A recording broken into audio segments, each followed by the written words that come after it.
Welcome back to the channel, everybody. Hope you guys are doing well. Thank you for joining again today for part 2 of the east-west manifest trains on the North Texas Beltline.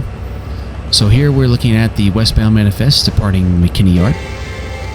And if you check out our previous video on the channel, you'll see when we built this train.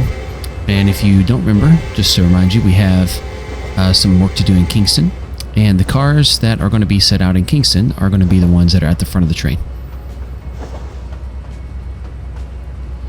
I did decide that we would actually have a part 3. When I was putting this video together, I realized that there's just a lot of footage. It's really good footage. And it kind of works out to about 2 hours, usually gives me about 13 or 14 minutes of content. So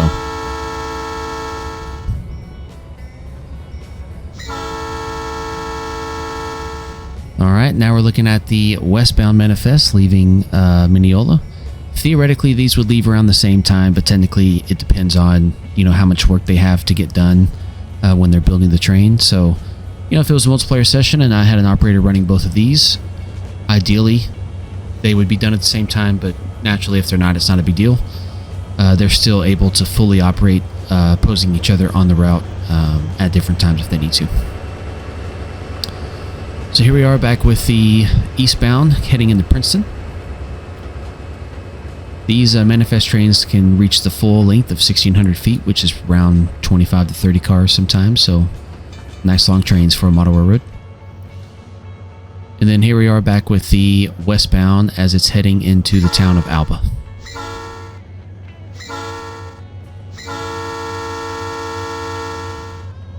Just say we had a new engineer on the job today, wanted to mess around with the horn a little bit. Alba does not have any industries or anything in town. It's just a siding.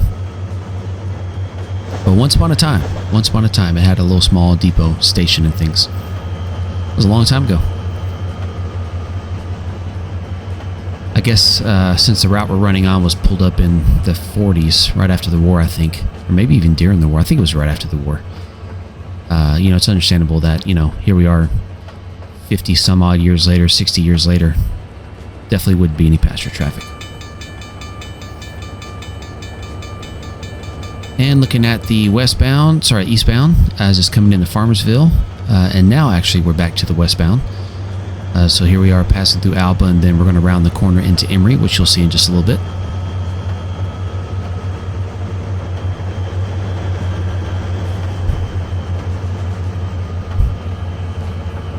All in all, travel time is about 10 to 15 minutes each, depending on how fast you drive.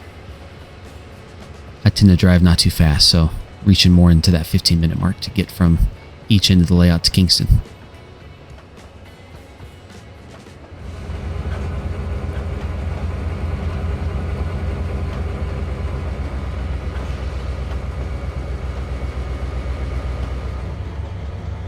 Alright, and here we are back with the westbound in Emory.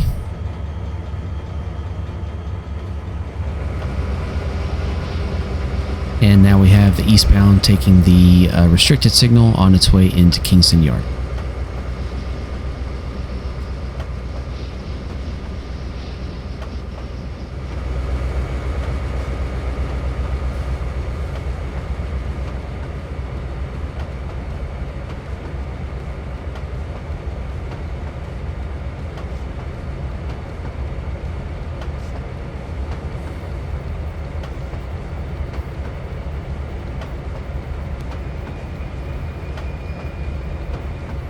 In Kingston Yard, we do have 3 dedicated tracks specifically for these trains.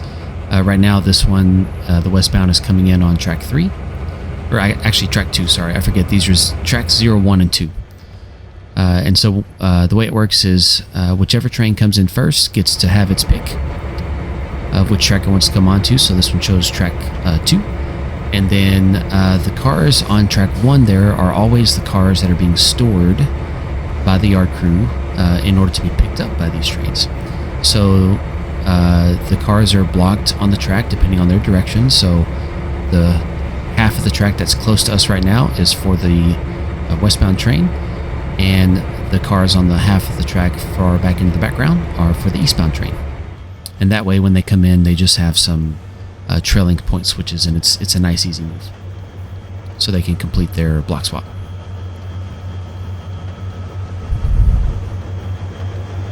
So here you can see, assuming that they left at the same time, the westbound train has considerably farther to go. I would love to say I planned it that way, but I didn't. It just worked out that way. But, you know, since I'm building a full-size version of this route, which I haven't really debuted a whole lot on this channel, I only have one video up. On the full-size version, it definitely is a lot longer to get from Mineola to Kingston than it is to get from McKinney to Kingston. So it makes sense that this one was.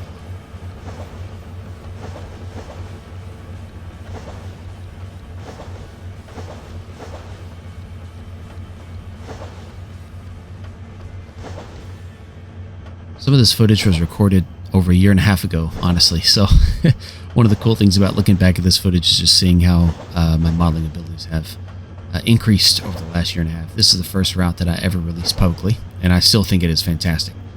And other people have, you know, said the same. And I'm very appreciative of that. But man, I've really come a long way since then.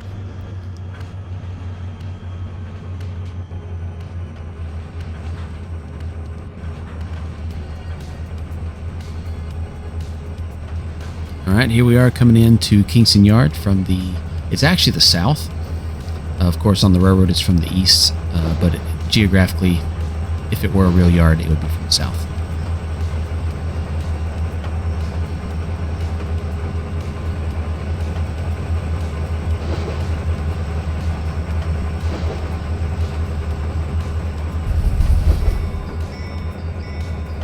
So when you come in from the south or the east, respectively, you have quite a ways to go through the yard before you get to those RD tracks.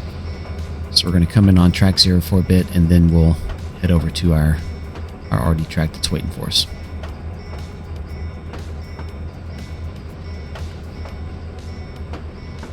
And those RD tracks are long enough in order to accommodate the entire train. That way we don't have to mess around with the yard crew too much while they're doing their work.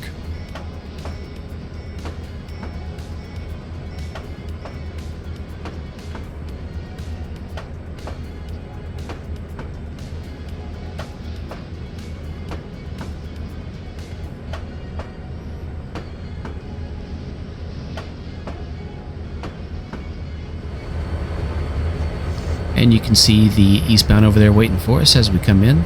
We're going to take the open track. And then once we get in, the yard master is going to let both of us start doing our work, since we'll be working on opposite ends of these tracks. We're not going to interfere with each other. Kind of a nice setup, in my opinion.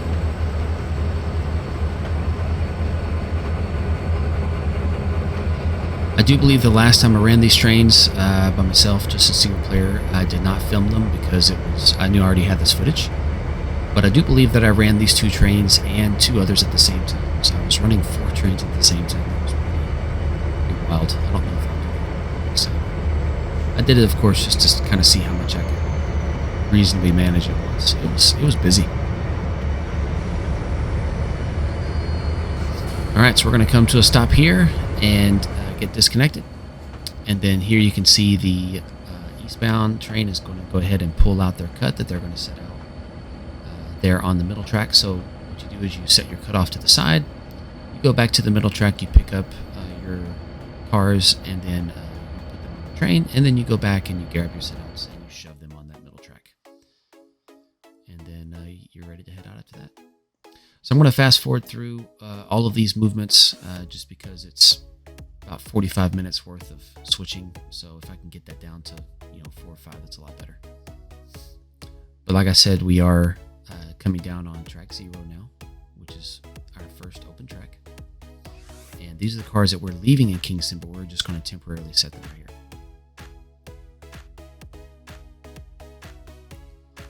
And then we'll back up and we'll get to RD track 2, and then we'll go ahead and pull the track. And then if there's any cars that we're not taking, we're going to put them back on the track because they'll be going with us next time.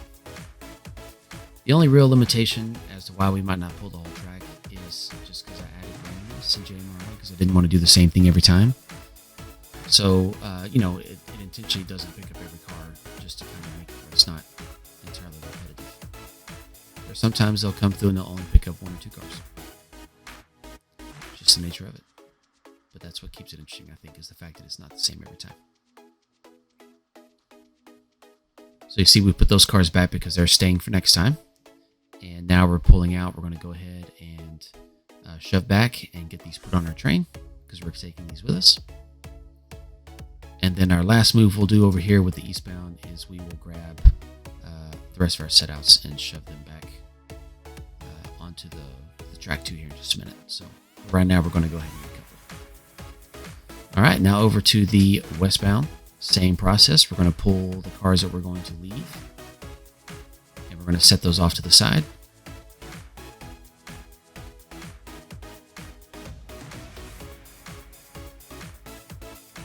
So here we are on track 0, dropping those off.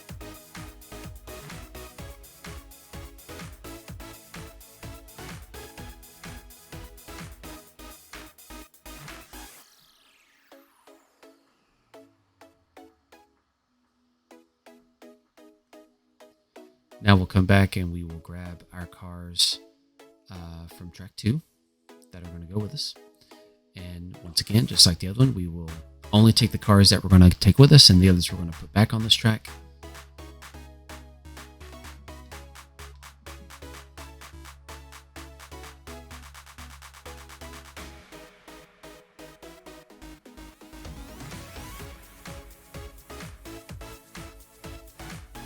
And then when that's done, we will go ahead and shove those back onto our train to get them reconnected and ready to go.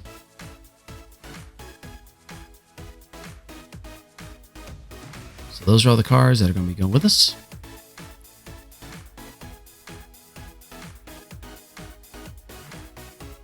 Looks like we're leaving quite a few more this time.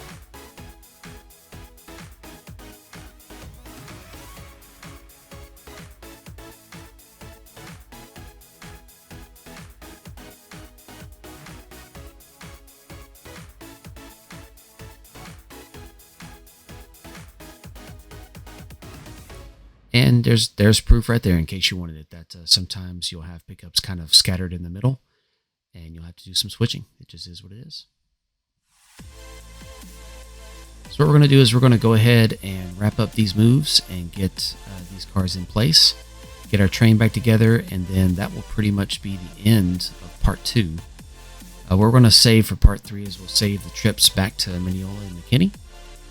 And then all the switching done in those yards as we break those trains down and deliver those cars. That'll be part 3 for these manifest trains. So all in all, running these 2 trains goes anywhere from a minimum of about 6 hours if you're doing it by yourself, to sometimes 8 or even 9 hours, depending on how much switching you have to do. So there have been times where 9 hours of work to do, which is just crazy, but it's a lot of fun.